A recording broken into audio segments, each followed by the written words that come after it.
Boa noite! Já convidando todo mundo, como sempre, digitando aqui, Luzia Simões, Expresso Cafeteria, Lê Ferreira, Fundo Débora Olivieri, meu amor! Muito obrigado por intermediar esse encontro super feliz. Marcelo Vargas já está por aqui. Cíntia Braz, Jeff Gonçalves. Deixa eu só colocar aqui o fundo marlenecorlé.com.br. Viu só, Débora? Deu certo! Muito obrigado. Você é parte desse encontro. Marquem, deixa eu só fixar aqui. E opa! Aí, fixar para lembrar sempre do fundo Marlene Collet. E eu vou o meu ator, diretor, escritor. Boa noite, Boa Marcelo. noite. Tudo bem? Tudo. Que prazer estar aqui com você, Pedro. A Débora falou Prazer é maravilha. meu. Olha só, Débora Olivieri unindo pessoas para a gente Ah, poder sim. levar aí, Ela bater tem um esse talento. papo. Estou tentando uma posição melhorzinha aqui, ó. Pronto. Aí, ótimo. Quero de público me desculpar por essa mudança repentina. Eu tive um imprevisto de cunho pessoal, mas tudo foi resolvido e agradecer a sua generosidade em estender aí o horário do nosso Imagina, bate-papo. deu Muito certo, estava obrigado. livre. Olha só, Nilda Cerimonial, Ídolos Mínimos, Carla Daniel chegando aqui. Carlênia! Carla, maravilhosa, tá na reprise de Chocolate com Pimenta. Carla, já quero aproveitar e fazer um convite. Eu quero fazer uma live com você também. Uma atriz incrível. Vai ser um prazer. Aliás, A Carla é você um é um máximo. máximo, né? Você é um diretor de atrizes incríveis, né? Pô, já Como tô... que é, cara?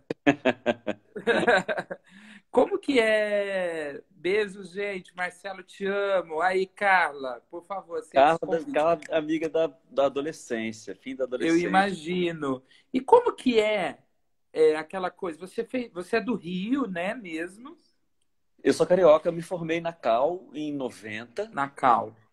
Aí, meu primeiro trabalho foi uma minissérie na Globo chamada Meu Marido, já em 90, uma- que era do Walter Lima Júnior, e uma minissérie que era grande até, mas viraram poucos capítulos, não editou muito.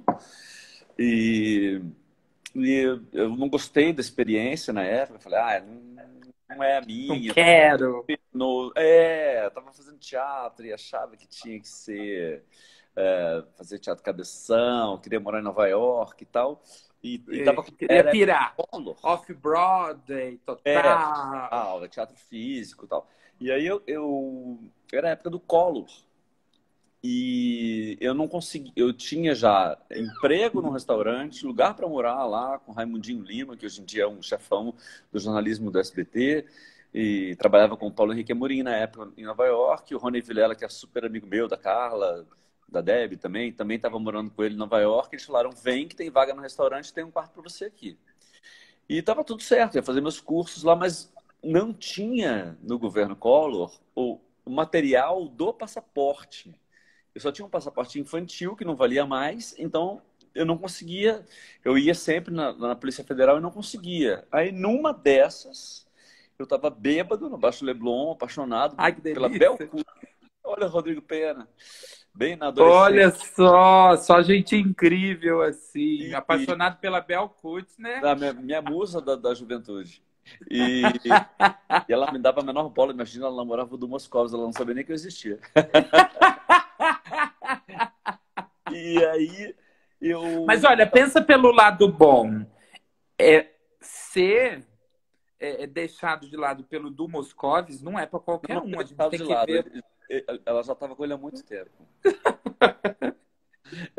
Não, mas ficamos todos amigos. Aí eu estava no Baixo Leblon lá, bêbado, na fossa.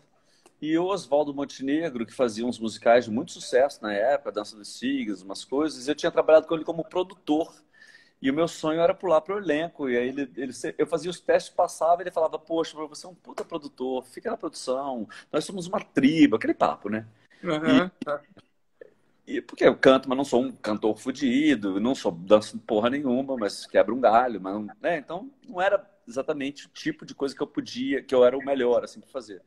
E eu tava no Baixo Leblon, ele falou, pô, soube que você se formou, que você virou um puta ator, eu vou começar um trabalho amanhã em São Paulo, e um elenco gigante, eram 54 pessoas, ele falou, temos mulheres lindas, para de sofrer, vamos pra lá, até sair seu visto. E aí eu peguei um ônibus na madrugada, pedi um dinheiro para minha mãe, tinha 20 e poucos anos, e vim para São Paulo sem saber onde eu ia ficar. Sim, qualquer coisa eu volto, tem ônibus de meia hora, vamos embora. E aí eu É. fui, e de cara encontrei a Andréa Matar, que é super minha amiga, e na reunião ali, na entrada do ensaio, ela falou, oi, tudo bem? Do meu lado eu falei, oi, tudo bem, Andréa? Ela é irmã de um amigo meu, que é o Marcelo Matar. Ela falou, você tá em São Paulo, você veio fazer a peça? Eu falei, não sei. Ela falou, você vai ficar onde? Eu falei, não sei onde ficar. Ela falou, fica na minha casa. E, e aí, nisso já tem 29 anos que eu vim para cá. E não voltei nunca mais. A minha casa sempre ficou aqui em São Paulo. E, enfim, casei, tive filha, separei, estou no segundo casamento e construí a minha vida aqui. Que legal. E adoro, quer dizer, vou para o Rio para fazer novela, às vezes uma peça que tá em cartaz lá. Fiquei muito tempo fazendo Cazuza no Rio. Sim. E, enfim, minha mãe mora lá, meu pai morreu há pouco tempo, mas minha mãe mora lá, minha família mora lá, eu vou Mas bastante. você se estabeleceu em São A casa Paulo. é aqui. E foi na Vila Mariana durante 20 anos, e eu achava que era o máximo morar lá, que era super bucólico, eu morava numa casa com churrasqueira, né? Até que eu Sim. casei. Eu vim morar em Santa Cecília, no coração de São Paulo, e aí eu falei, putz, estava perdendo um puta tempo, porque o meu lugar é aqui. Plano, entendeu? É no fervo, no metrô, tem tudo, assim. Aí eu descobri realmente, eu sou da metrópole. Mas você me parece super assim, uma pessoa que se adequa super bem, porque de todas as mudanças que você contou aí na sua vida, você fala de todas essas mudanças com muito carinho. Você Mas, ia para Nova York, você estava super animado. Você foi para São Paulo, você foi mas bem. Você foi bem. a gente faz plano, Deus ri da gente, e a vida vai se apresentando. Tem algumas coisas que a gente aceita com mais facilidade, outras com menos facilidade.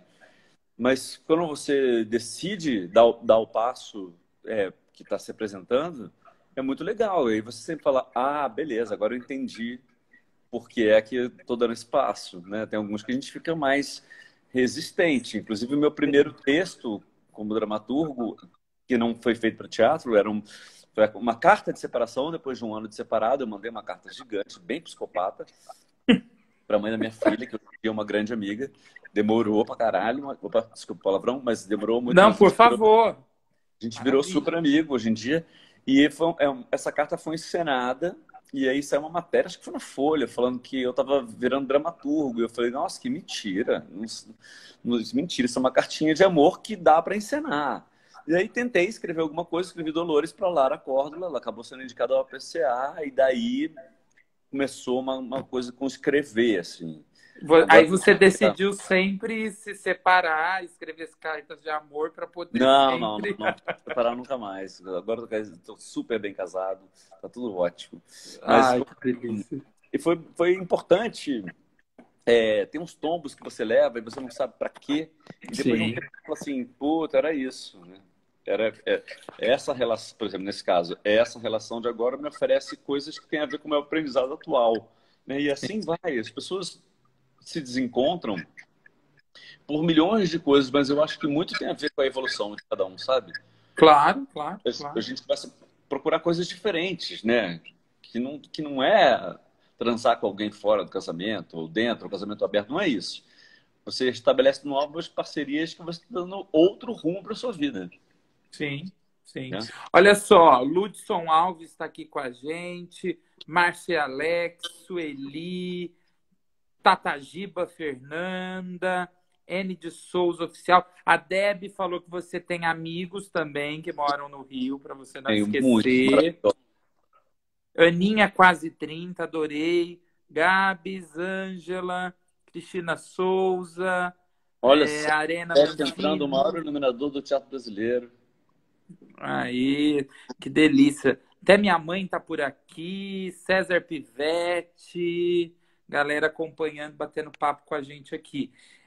Marcelo, aí você, né, é, ingressou, teve uma experiência ruim na televisão e veio para São Paulo, ingressou Fabrício Pietro, Oi, Fabrício. ingressou no teatro, né? Sim. E você é um ator. Você falou uma coisa muito engraçada. E você foi dirigir muito teatro musical. Você Não, dirigiu teatro eu musical. fiz o teatro musical como ator. A minha primeira direção foi teatro musical, que era o Kit, que inclusive era um projeto muito antigo do Rio do Marcelo Sabac, era um projeto do Sabac, com a Teresa Piffer, e que Carla Daniel fazia, e o personagem dela se chamava Carlênia, mas nunca estreou. Era Ana Berge, Teresa Piffer, Carla Daniel e Zélia Duncan, que na época era Uau, argentina. uau. Mas assim, eu fico pensando, você falando, olha, eu não danço, canto razoavelmente bem. A Deb falou que você canta, sim.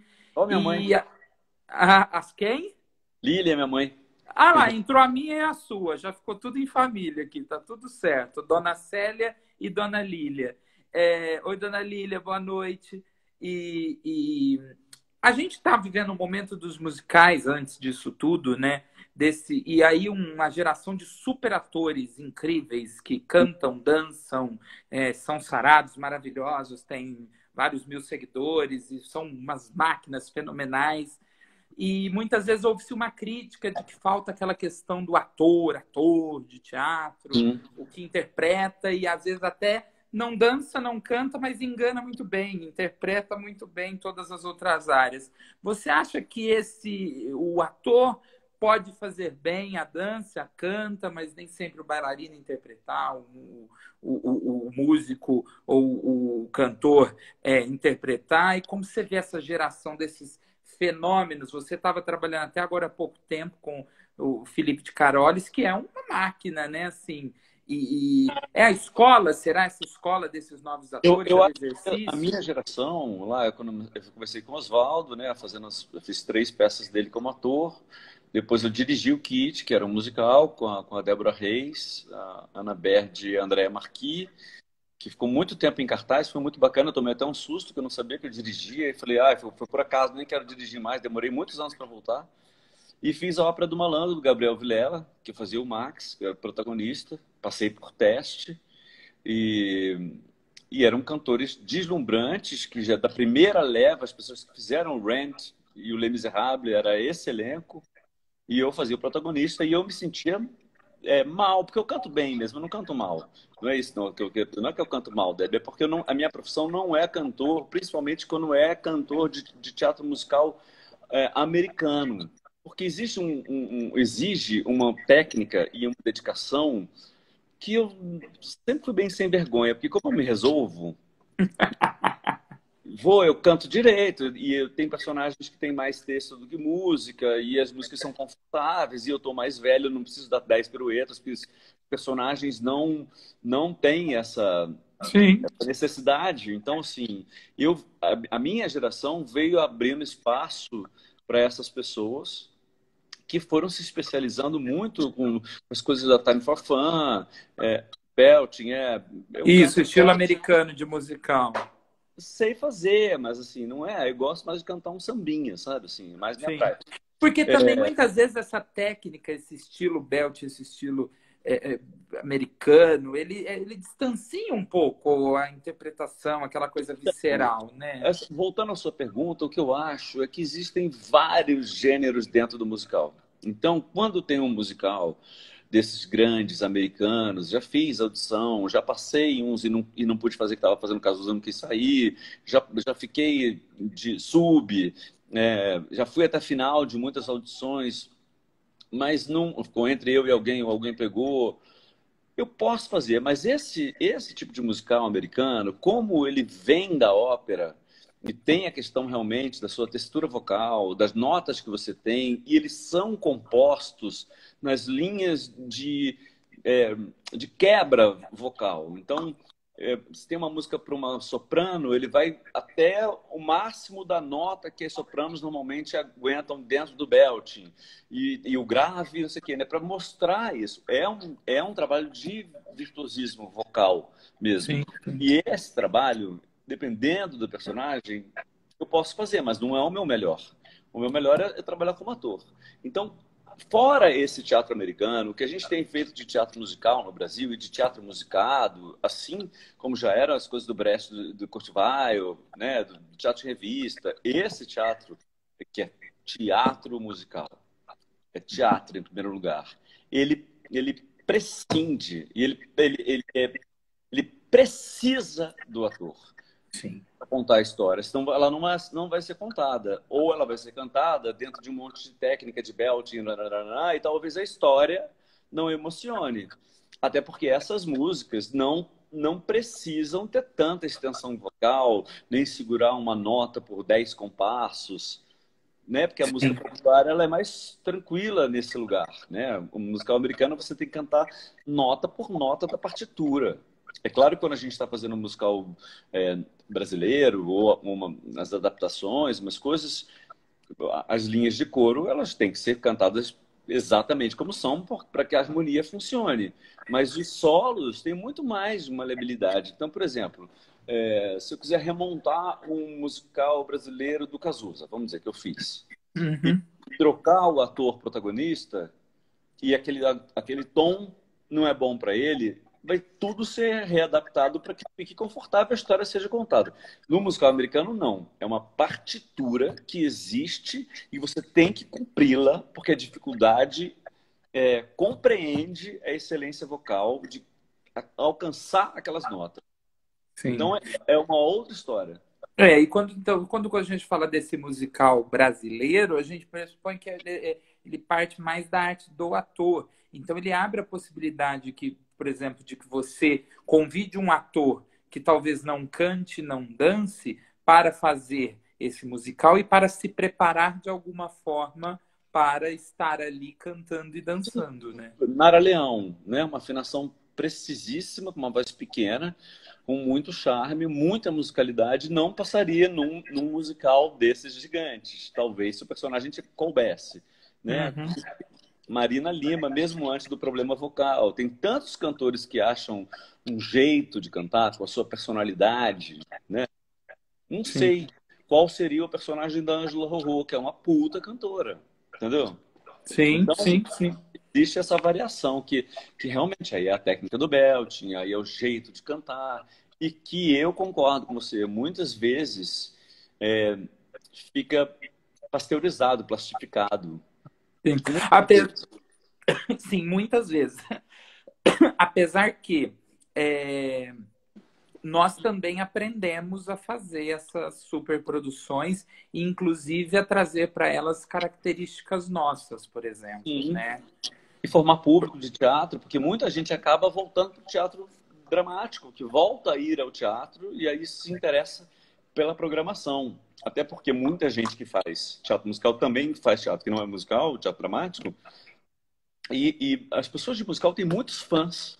E Muito. os fãs assistem as outras peças. Então, isso também acabou sendo foi uma coisa super polêmica, que tem um puta preconceito com o teatro musical dentro do teatro dramático.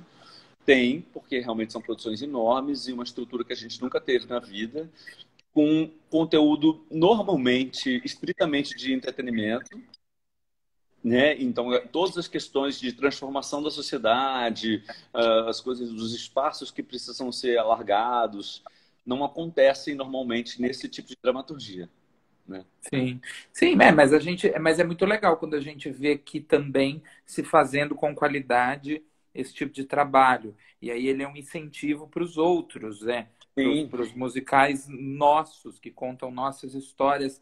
Daniel Pereira, Vitor Maia, maravilhoso com teatro musical, querido amigo, prazer, Vitor Maia, não sei quem Maia é. é um gênio. Vitor Maia é um gênio. É um bailarino, coreógrafo, diretor, ator, cantor, comediante.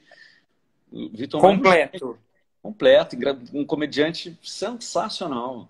Mas aí você vê, volta a se falar da arte de interpretar, né? O Sim. comediante, o cara que se sobressai primeiro na arte de interpretar. Bolzan Rodrigo, Nossa! Josilene, Deco Martins, Mários Augusto, Gustavo Ministério, Canal Carmen Miranda, que legal, Matheus Martoni, Jaque Estamos Cordeiro, começando.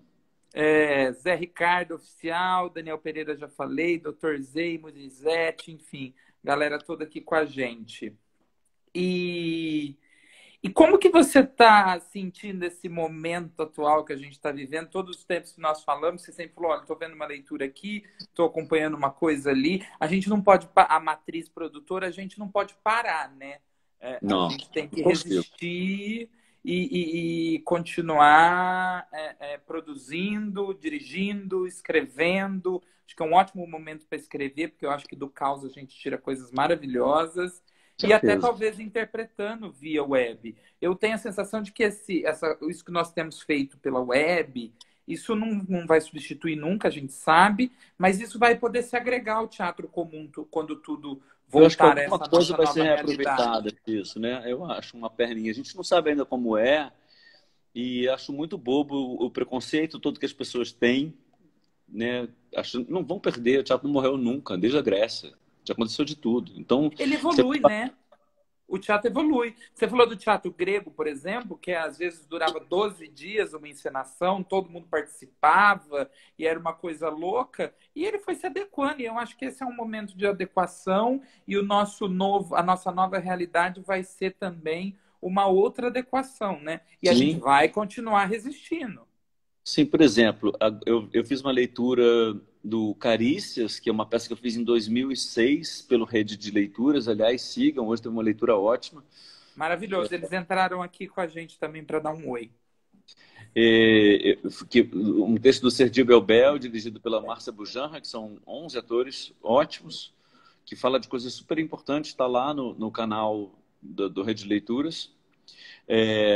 Eu, ainda na Rede de Leituras, o meu texto, A Fã, um texto que eu escrevi para a Clarissa Bujanra, ela vai ler com o Zé Carlos Machado, com direção da Yara de Novaes, no dia 2 agora. Maravilha. Horas. Tô super Que animado. dupla, hein? Que dupla. Não, eu tô tipo no céu, né? Olha, E eu assistiria o Zé Carlos fazendo, por exemplo, 12 Homens e uma Sentença com tapa sim, 200 vezes, se fosse preciso, assim, né? sim.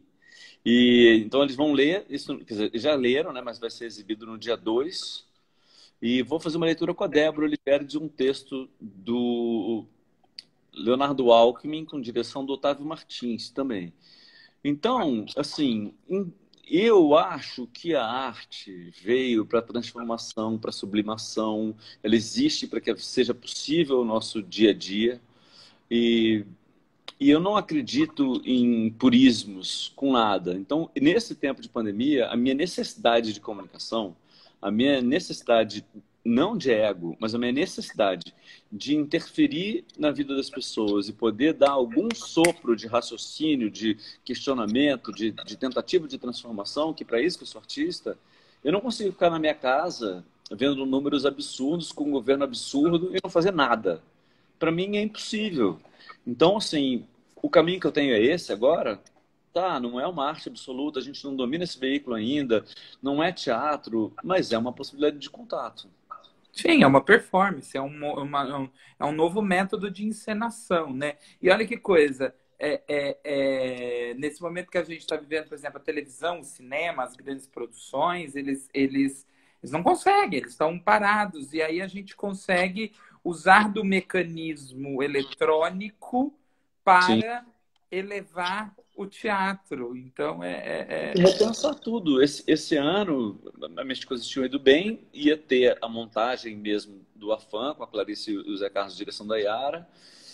Ia ter uma montagem do Marcos Veras, de um texto chamado Código de Ética, que eu escrevi para ele, inclusive, e ele vai ler agora na rede. Não sei nem se é quinta-feira, eu acho que é quinta-feira.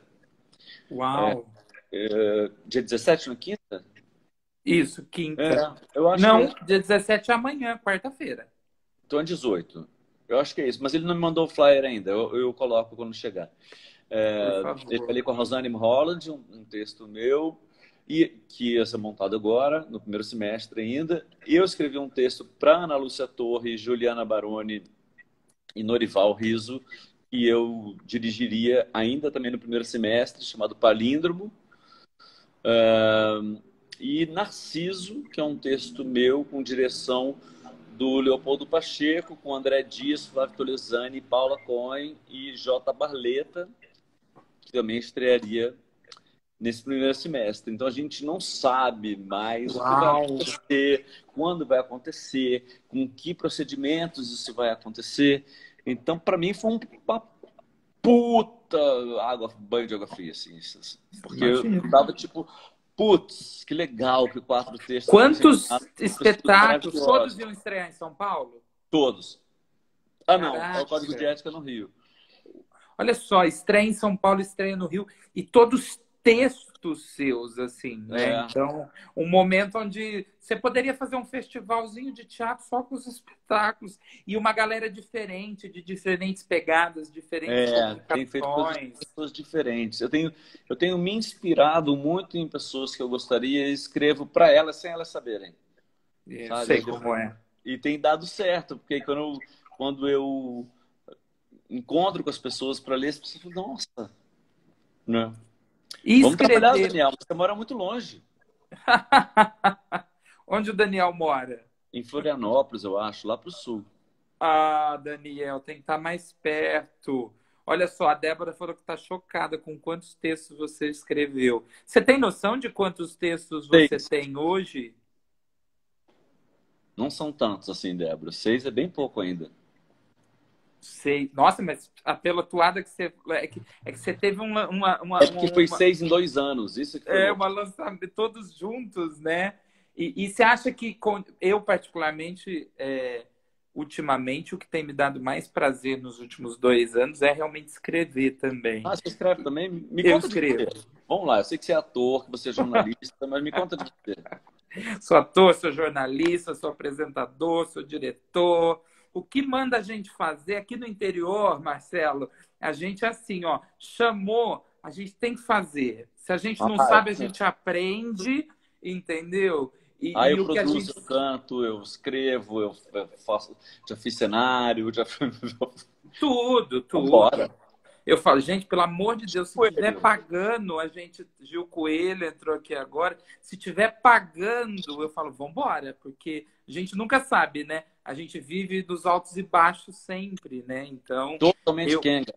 Totalmente Kenga. Totalmente. Já escrevi muito sobre encomenda, quando precisa, mas eu gosto de escrever dramaturgia infantil.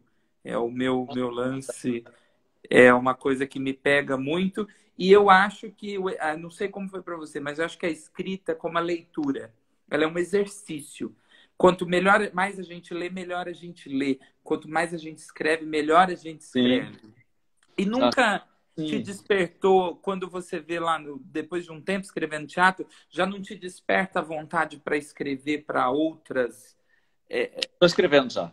Já? Eu estou fazendo agora isso. Então... Estou adaptando um dos textos para cinema e dá um trabalho danado, assim, mas está ficando quase pronto o primeiro tratamento.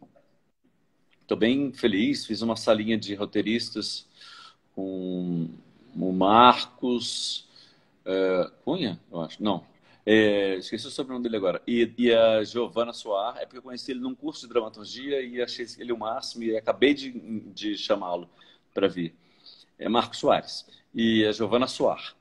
Então a gente está junto acabando essa coisa. Falta eu escrever 3 cenas, as 3 cenas que eu resolvia colocar a mais, assim, né, da minha escaleta inicial, e depois corrigir, aí ler, aí muda tudo 5.000 vezes, aí passa por 5.000 vezes.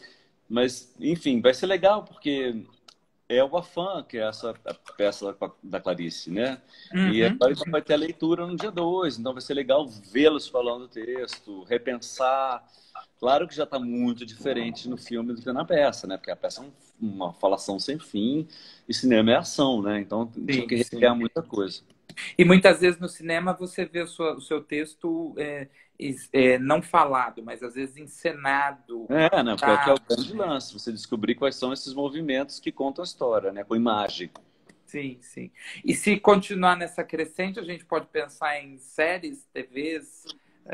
Não tenho a menor ideia, não sabia nem que eu cantava, eu cantei. Não sabia nem que eu dirigia, eu dirigi. Não sabia que eu escrevia, eu escrevi. Aí agora aconteceu uma coisa muito engraçada. Bruno Cavalcante, o texto que leram hoje era dele lá no Rede de Leituras. Ai, Parabéns, que Bruno. Eu legal. perdi os momentos finais porque caí e aí tinha que entrar aqui. Mas parabéns, um solilóquio de abertura muito bacana. Se pode, tudo pode, mas então, por exemplo, eu conheci a Valéria Barcelos, que é uma cantora gaúcha, maravilhosa, trans, incrível, no Galeria Café, que é o bar do Claudinho Lins e da Xanda, de Calafiore, no Rio, Santo Oiã. E ela é o máximo, a Valéria é uma cantora incrível, ela foi no Amor e Sexo, ela é uma cantora muito foda.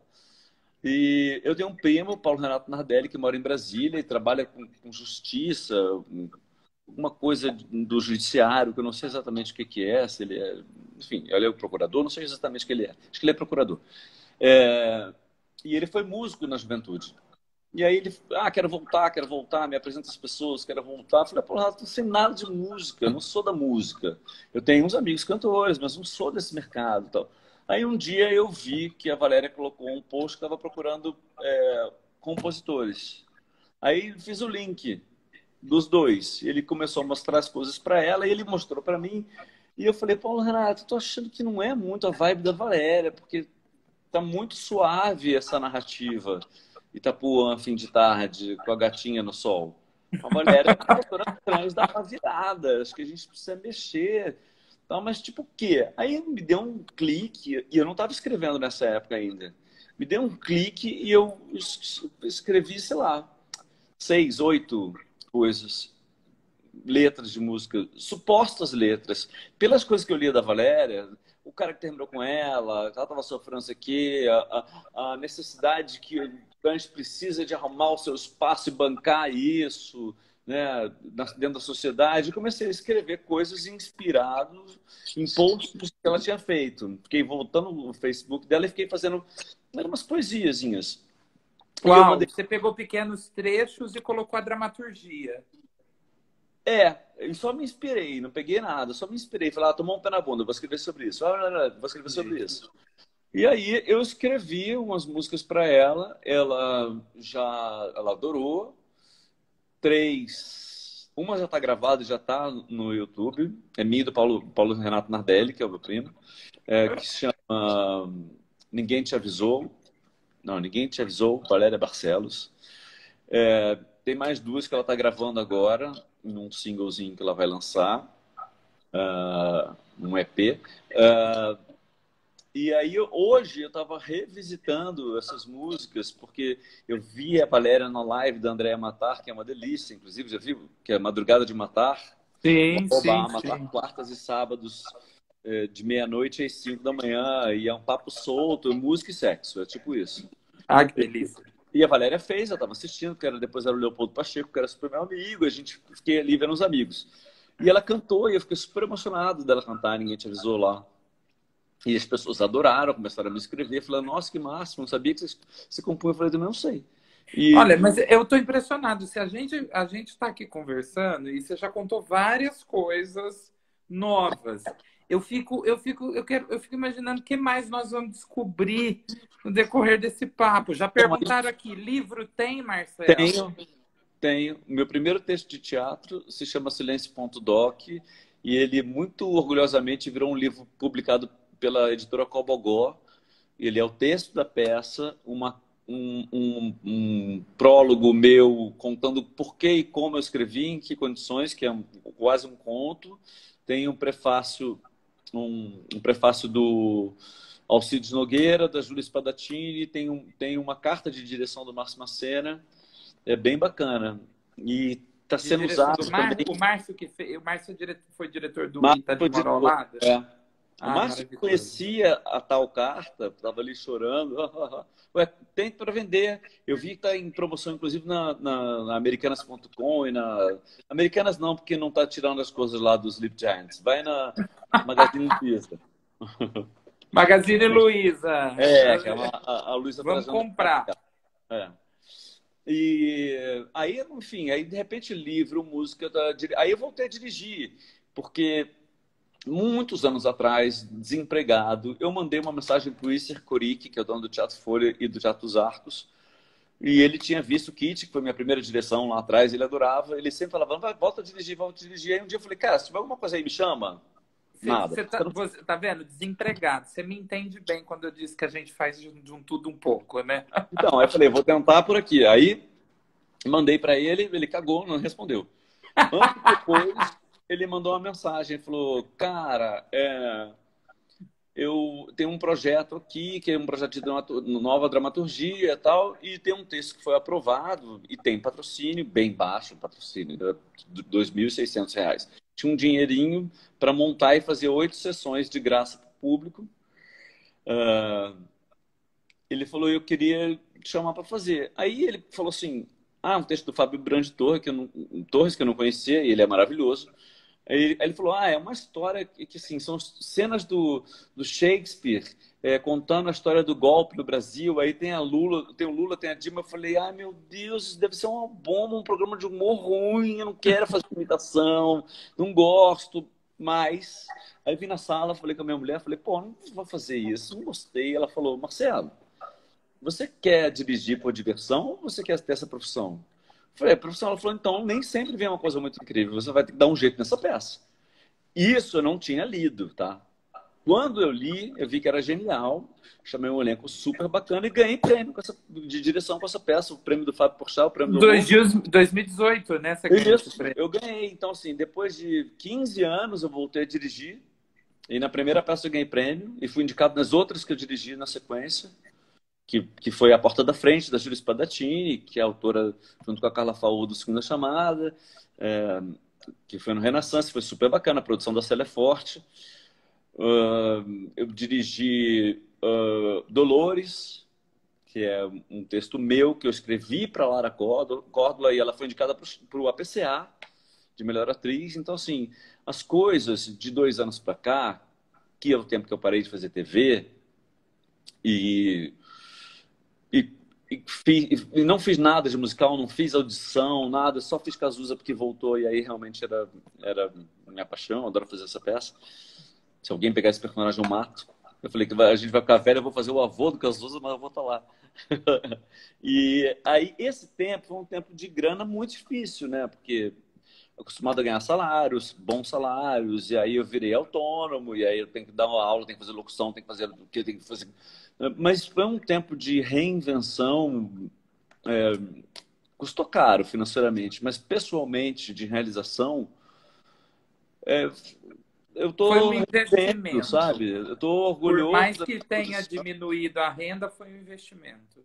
E E eu, você? eu, eu tenho essa coisa de Fênix, sabe? Então, eu agora estou aqui acho que todo mundo está fazendo muito isso, mas eu estou muito fazendo curso de dramaturgia, curso de roteiro, curso de não sei o quê, curso de inglês, curso da cena brasileira de 1943 até agora, as encenações e os ciclos. Eu realmente estou estudando. Isso eu acho que vai dar em algum lugar, né? Sim, sim. Então, assim, teve um tempo que eu falei, não vou mais ser ator. Teve um tempo que eu falei, então tá, você é ator, mas não vou fazer novela.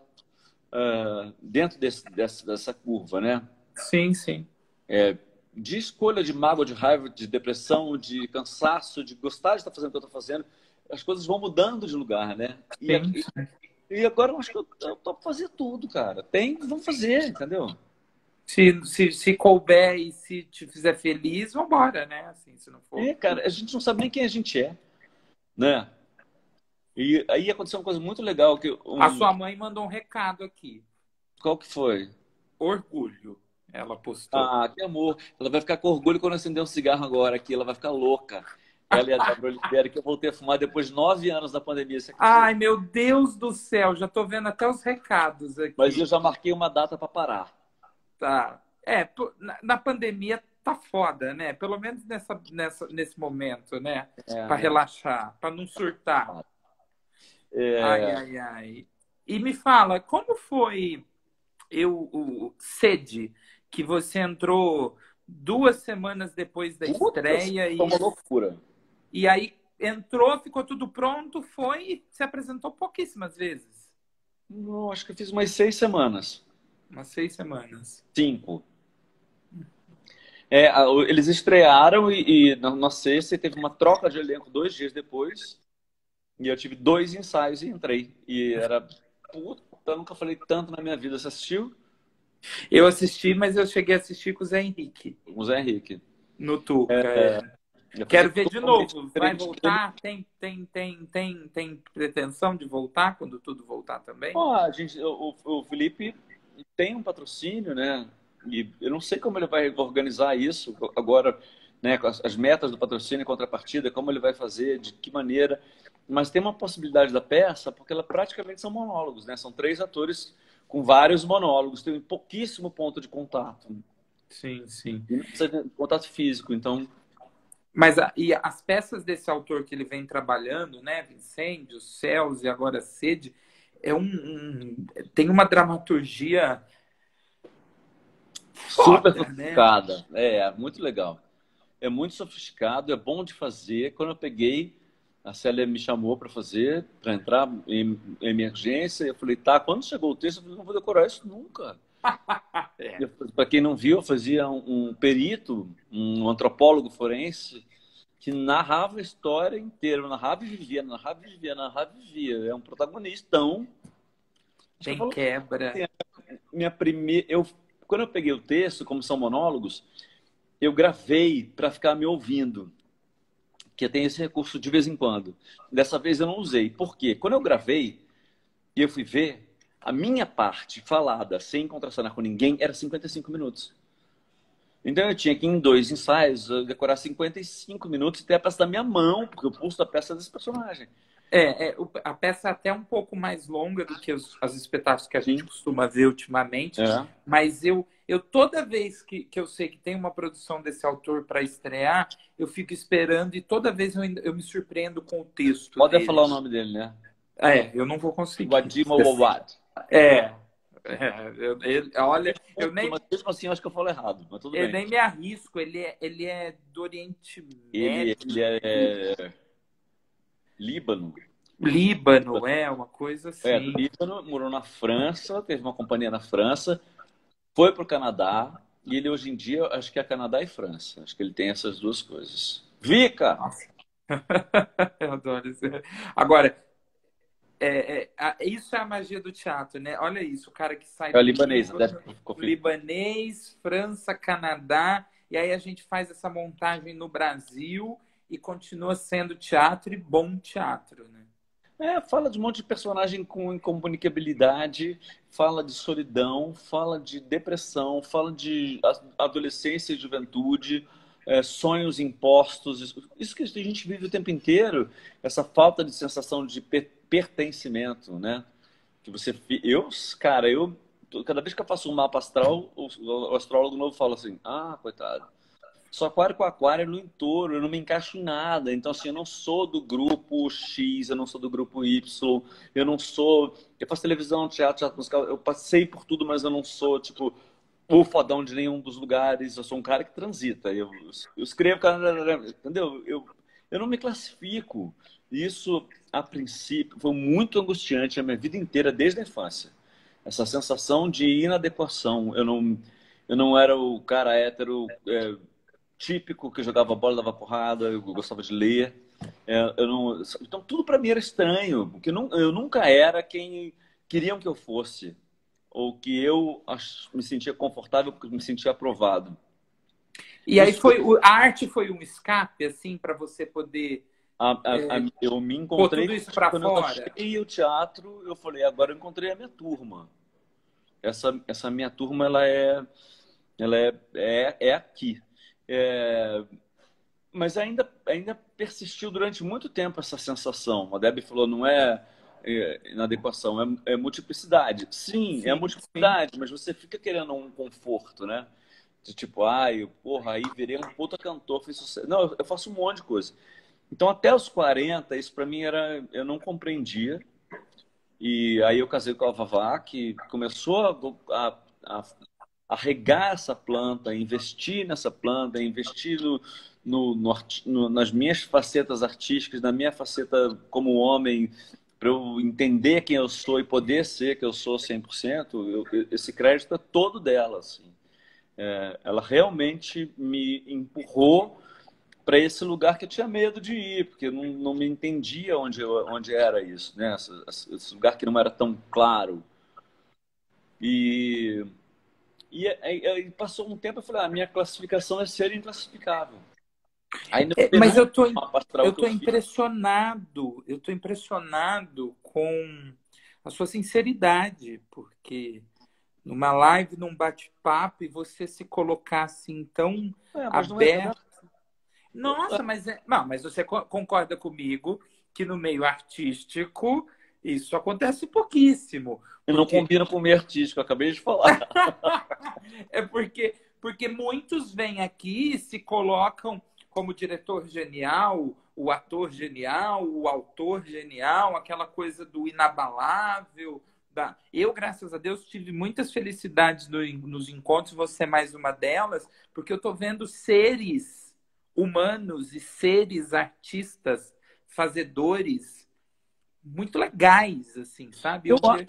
Pedro, eu acho o seguinte, já não havia mais tempo da gente não ser quem a gente é. E ainda, depois de tudo que está acontecendo agora, né? Eu tenho uma filha de 16 anos. Que mundo eu quero para ela? Quem eu quero que ela seja? Sabe? Eu tanto quis ser a pessoa que meu pai queria que eu fosse. Que merda! Entendeu? Meu pai é o máximo. Sou super fã dele, tem quadro dele na minha sala, meu amor. Cantei uma música para ele outro dia, mas é tão ruim você querer ser o que a pessoa espera que você seja. Seja! Não, e coloca na gente um peso enorme, né? Assim, porque a gente ama nossos pais, a gente ama eles profundamente, e aí toda vez que eles exigem que a gente querem que a gente seja algo e a gente não consegue, isso vai criando uma sabotagem na gente terrível. Porque Sim. porque às vezes não tem como falar, não ligo, nunca tentei. Não, a gente às vezes tenta ser o que os pais querem sim. E quando a gente fracassa, faz um mal do caramba pra gente, Sim. né? E o caminho da pessoa, né? Me deixa, eu vou descobrir o meu jeito de fazer as coisas. Né? O meu objetivo nunca foi, não que eu não quisesse, mas nunca foi ser um cara famoso, ganhar muito dinheiro, ficar famoso dando entrevista na rua. Eu não tive esse objetivo. Eu gosto do meu trabalho.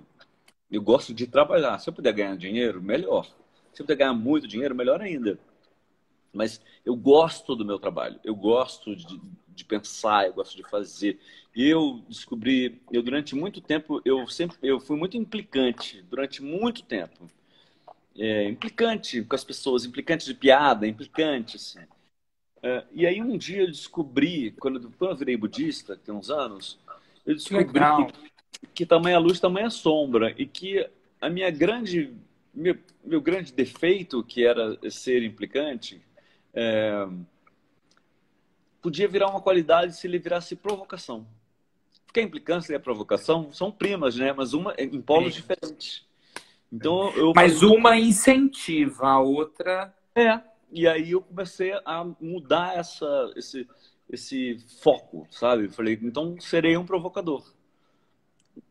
Eu posso perceber, criticar e tentar transformar, ou ajudar a transformar, mas não implicar, né? E a sociedade está se transformando. Aí as pessoas falam, ó, tomara que parem de falar, ai, que mimimi, agora não pode nada. Não, não pode nada. Enquanto tiver alguém sofrendo, você tem a obrigação de ouvir quem está falando que está doendo e mudar. Porque senão, quando Sim. for a sua vez de doer, não vão te ouvir. Mas normalmente quem fala isso é quem é privilegiado, não financeiramente só. Sim, De sim. cor, de orientação sexual, de religião, né, das maiorias. Então você é obrigado sim a não falar mais a palavra denegrir, a não falar criado mudo. É obrigado sim a não ter quadro de escravo na sua casa que está aprendendo sempre essa história dessa raça. Eles precisam essa etnia, ela precisa se superar, dar espaço para essas pessoas. Então essa semana que as pessoas que tinham muito muita visibilidade, que deram espaços para os pretos falarem, Fábio Assunção, Babaioff, Bruno Galhaço, foi super legal. Porque Sim. não é falar assim, eu vou dar a voz e falar para ele, não, eu te dou meu espaço, eu divido com você o meu lugar, de meu palco, para que Eu você achei possa... incrível, né? Eu É de também, mas você uma estava falando ontem nobreza com o enorme. Babaioff, ele perdeu 5 mil seguidores no primeiro dia. Quando o Rodrigo foi fazer a primeira live, saíram 5 mil pessoas. E escreveram, não tô aqui para seguir preto. Gente feia, você é bonito. E foda-se que as pessoas foram embora, entendeu? Isso não é um valor. Porque quem tem coragem de fazer isso não tem esse valor. Fala, foda-se, vai embora, eu não quero você aqui. Mas as pessoas estão perdendo uma chance de falar, nossa, a sociedade está balançando. E quando a sociedade balança, é que ela precisa mudar. Sempre. A sociedade sempre mudou. Então, quando a pessoa fala assim, eu sou conservador. Para mim, ela é uma pessoa morta quando ela é conservadora. É porque a família a tradição. Que tradição? A sociedade não é a mesma e nunca foi desde sempre. Ela se transforma. No meu tempo era um, no tempo da minha filha é outro, no tempo da minha mãe foi outro. E quem não acompanha isso é carta fora do baralho. Porque quem Mas é a que geração acompanha da... uma Sua geração filha em tem relação a 16 anos, não minha tem? filha tem 16. A geração dela já é uma geração mais... eles já estão à frente, assim. Já é uma geração mais Sempre está. descolada. É uma Né? geração que vê algumas coisas já e fala, gente... Eu vejo amigos e filhos de amigos que têm essa idade e eu falo para os meus amigos, eu falo, os filhos de vocês são o futuro e essa pegada deles é o caminho. E eles brigam com os pais, eles discutem, e tá errado. E eu acho o máximo isso, né? Eu desde criança, eu morava na Tijuca, e as pessoas falavam, eu sou conservador, tradição, família e propriedade. Desculpa, vai tomar no cu. Conservar o quê? O seu privilégio para que as pessoas possam se manter naquele lugar de dor, de desconforto. Quanta gente não se matou na vida porque não pôde assumir a sua orientação sexual e fez casamentos infelizes para que fizesse gosto a quem? O que me interessa, como minha mãe transava com meu pai. Desculpa, mãe, mas você transava tanto que eu nasci. Né? Não me interessa. Assim como não me interessa de ninguém que não seja eu. Né? Eu e a minha vida, as minhas descobertas. Então, que história é essa de pessoas de bem querendo manter a sociedade conservadora? Do que estamos falando? Né? Sim. Em 1970, quando chegou, no final de 60, 70, quando chegaram as guitarras elétricas, teve passeata contra a guitarra elétrica, porque aquilo não era música. Quem são essas pessoas que falam isso não é música? Talvez hoje a gente fale assim, o funk não é música. Quem é a gente? Os fenômenos sociais acontecem e eles se transformam. A Chiquinha Gonzaga foi triturada quando ela apareceu. Uma mulher pianista tocando ritmos populares da população negra. Ela foi execrada. Hoje em dia ela é laureada. Então, pare e pense, cara, eu estou sendo conservador, eu estou sendo babaca. Porque Sim. eu estou entendendo o caminho das Tá coisas. ficando, eu tô ficando para trás. E às vezes a gente. E algumas coisas, quando a gente ouvia, a gente já não pode aceitar mais, né? Por exemplo, eu tenho um tio, ele é um pouco racista, mas ele é uma pessoa boa. Não, ele não é. Porque Ele se não é uma ele pessoa boa, ele destila. pode ter informação. Eu não É, admito. ele, Não se, se- admito ele, mais. de- se você destila algo que magoa o outro, só pelo fato de magoar o outro deveria fazer você rever os seus conceitos, o que você fala e a forma como você fala. A gente tem que se E os reeducar. problemas são os nossos problemas. Então, por exemplo, eu fui um adolescente que... Oi, voltou. Meu apelido era Bacon e eu tinha uma questão com Voltou. peso. E eu passei a vida inteira, fico de dieta, fico em dieta, aí eu engordo 10 quilos, emagreço 7, a vida inteira. E eu tive, depois de um tempo, entender que o tipo de piada que fazia e o meu comportamento, por causa da minha filha, era gordofóbico. E não é por do outro, é por minha causa. Eu Sim. não tinha aceitação. Não é que eu tenho que aceitar e largar, porque não é legal para a saúde, para autoestima, porque tem um padrão que está estabelecido. Talvez eu não me sinta. Eu não gosto do jeito que eu me mexo quando eu estou mais gordo. Eu não gosto em cena, eu me sinto pesado, eu não gosto. Não é só Sim. vaidade. Eu sei como é isso. Eu pesava 150 quilos, eu sou bariátrico. Então eu sei bem Então. como é. Então, assim, Entendo. e a gente tem que parar, assim, para mim foi muito doído entender que eu era gordofóbico. Eu era, E entendeu? a gente é em alguns E aí momentos. eu falei, porra, eu sou, essa questão é minha, assim como os homofóbicos têm questões com isso. E as pessoas têm que parar e saber quem eu sou, por que eu tô fazendo isso? Olha só, mas a gordofobia no nosso caso aí você, logo depois você falou dos homofóbicos, mas a gordofobia do nosso caso, pelo menos no meu, não sei como era no seu, tinha um pouco também da questão do que a gente sofria enquanto gordo. Então, quando emagrece, quando a gente emagrece e a gente vê o outro naquela situação, é uma repulsa porque traz em nós, na Sim, nossa sim, memória. claro. Então, quando a gente passa essa bola para o homofóbico, ele tem que tomar um pouco de cuidado, então, porque tem alguma coisa nele É isso que eu tô que ele falando. precisa rever, né? É. E assim, claro, a gente tá falando de casos extremos, né? E Sim, horrorosos. Mas sim. existe o que é estrutural. Então, assim, eu dou aula para executivos. Aí, a última vez que eu fui dar aula, era uma turma legal, a maioria homens, muita gente bacana, diretores de empresa. E aí um foi falar fazer uma cena, contar uma história, e ele se emocionou. E todos fizeram, ai. Falei, qual a graça? Desculpa, qual é a Nossa. graça? Ai, chorando. Eu falei, do que vocês estão falando? Quem são vocês? Quem são vocês? Por que essa tua afirmação de masculinidade o tempo inteiro? Que coisa mais ridícula. Isso é ridículo. Falei, assim, nesse tom, numa empresa. Jura? Quase fui Você demitido. nunca mais voltou, né? Não, mas eu vou voltar. A avaliação do treinamento foi bacana. E eu Ai, não que admito bom. mais mesmo, assim. Não admito, cara. Não admito. Não me faça uma piada racista na mesa que acaba minha refeição. Vou embora. Não quero nem família, nem lugar nenhum. E isso, fala assim, intolerância. Não é. A intolerância é quem é intolerante. E a gente tem que ser, isso é esse paradoxo, é uma loucura, mas você tem que ser intolerante com a intolerância. Não dá mais para deixar alguém desconfortável. Né? Sim, sim. E isso causa marcas e dores muitas vezes irreversíveis. Eu vi acontecer. Eu ensaiava um espetáculo e um dos atores que fazia o espetáculo comigo era gay e não, ele não suportou. E na carta de despedida ele deixa claro, um menino lindo, incrível, talentoso.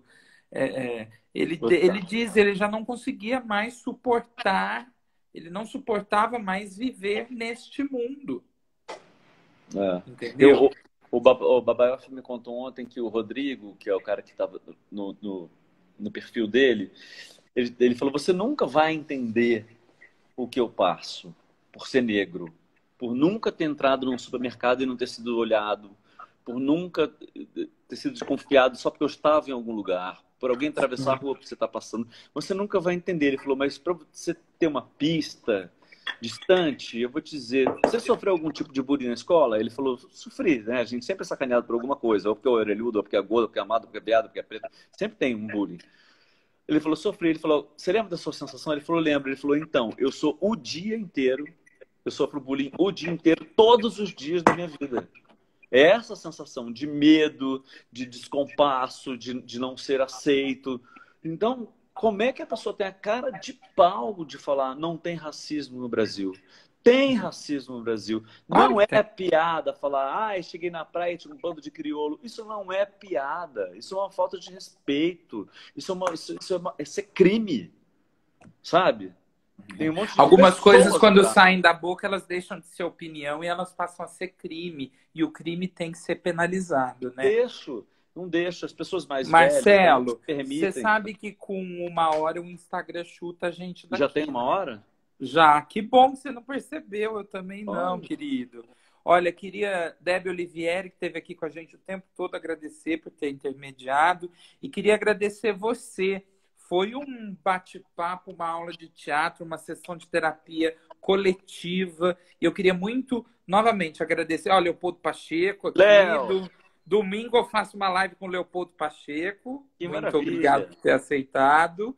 E eu queria muito agradecer você ter disponibilizado seu tempo enfim, me perdoa também pelo que aconteceu. Depois eu te conto o que Imagina. aconteceu. Foi uma delícia. Não precisa. Foi uma delícia. E Queria prazer falar, em te conhecer. quem está aí, compra o silêncio.doc, depois a gente conversa. Eu vou comprar e depois vou me mandar adicione e a gente conversa, tá bom? Vika, obrigado. Deb, Léo. E quando tudo isso passar, eu vi você tomando um vinho aí, venha para Ribeirão Preto tomar um chopp. Tomei meia taça. Tomar um chopp. A Deb falou que vem e o chopp dos dois é por minha conta. Sim, no Pinguim. Quem não Isso. quer? Adoro. Então tá bom, beijo, querido. Muito fica obrigado. com Deus. Beijo. Tchau, obrigado. Você vai salvar? Vou salvar, vou Eu salvar. vou mandar link para as pessoas, então. Tá bom. Valeu, Petão. obrigado. Tchau, tchau. Tchau.